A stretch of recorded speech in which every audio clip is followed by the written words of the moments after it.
Siyempre, mo yung kaka-proud dili na to ma-explain. No? Kaya una-una, proud ta sa atong kaugalingon. Ikaduha, proud ta sa katawhan sa siyudad sa Canlaon.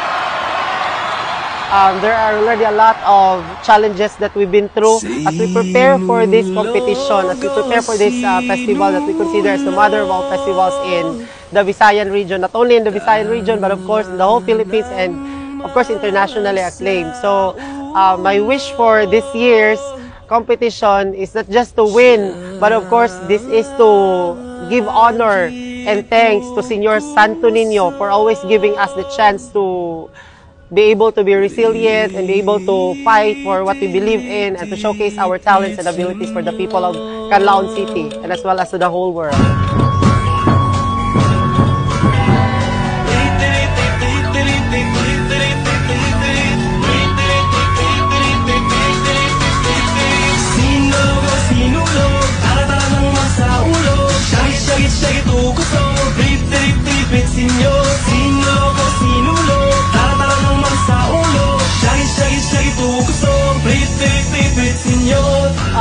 Pension house staff will wake up 1 a.m.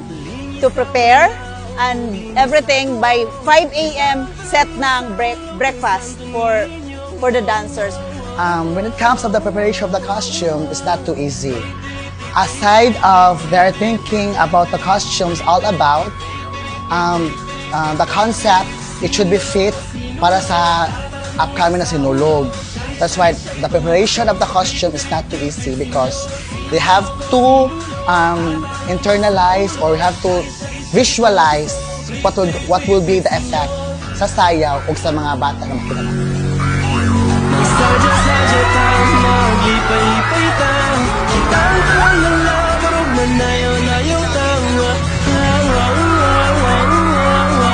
And as a dance master, makaingon gyud ko nga dili sayon ang obra because from figures, linya, discipline sa sag-usa, especially sa mga dancers and props personnel, you can tell nga it all started mismo from yourself. Dapat mag-start from yourself first before ma-apply sa uban. Santo Niño, ikaw ang among gabayan. Diha kanimo among isalig ang tanan. Malayo kami sa mga katalagman. Ikaw ang paglaom sa mga katawhan. Kairi kami sa saktong dalan. Padung sa imong gingharian. Viva, viva, viva Pit Señor. Viva, viva, viva Pit Señor.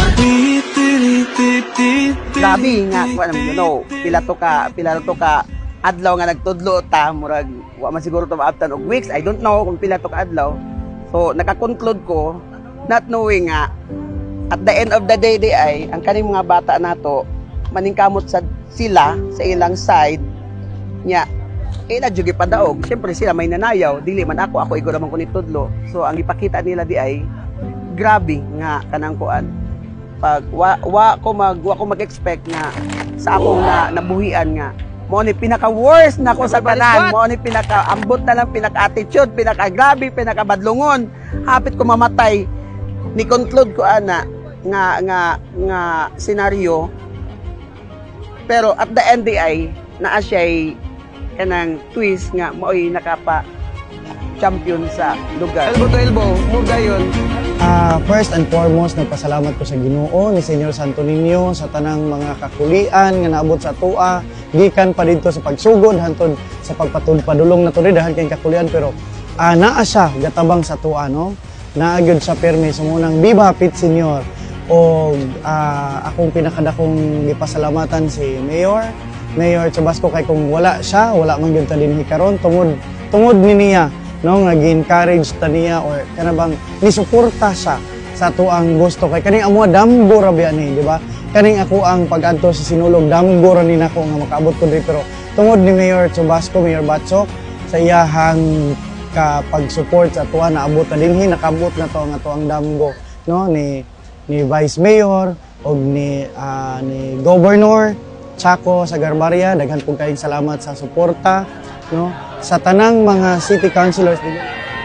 Kalipay di ay sa tawo na dili nimo mabayran. Dili nimo mabayran kay tungod nalipay sila nga nakabot nato ang pangandoy nga sa tibuok kinabuhi no labi na sa mga debutante ni Senyor Santo Niño no nga makaabot sa ingon ani kadako nga kompetisyon. So sa diha nga nakuha na nato ang kampeonato ni-express sila no sa ilang kalipay niya. That alone no makatandog pod sa ato ang mga balansagon nga sa diin na touch din nato ilang tagsa kinabuhi pinaagi nga sa accomplishment nga naabot sa syudad sa Canlaon nga atong gipanguluhan. And as well as to Madam Jane Francis Arbonido Cardenas, and of course the City Mayor of Canlaon City, Honorable Jose Chubasco B. Cardenas. And as well as I would also like to thank the Victor Hao Cuenco Productions for giving us this opportunity to work with them.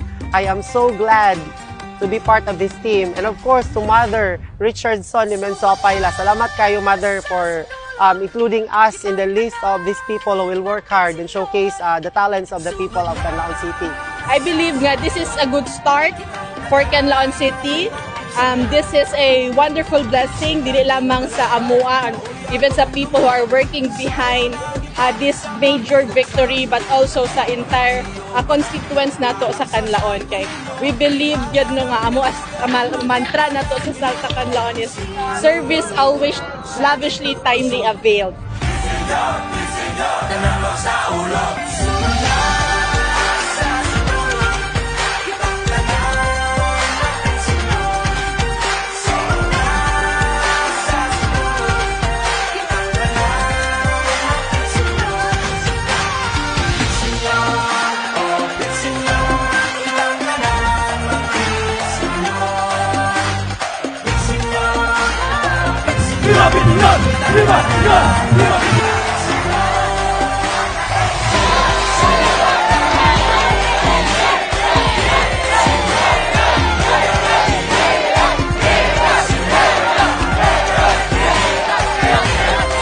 Isip mayor sa syudad sa Canlaon, dako kay kalipay nga nakahatag kong kalipay sa tibuok syudad o sa tanang katawhan sa syudad sa Canlaon.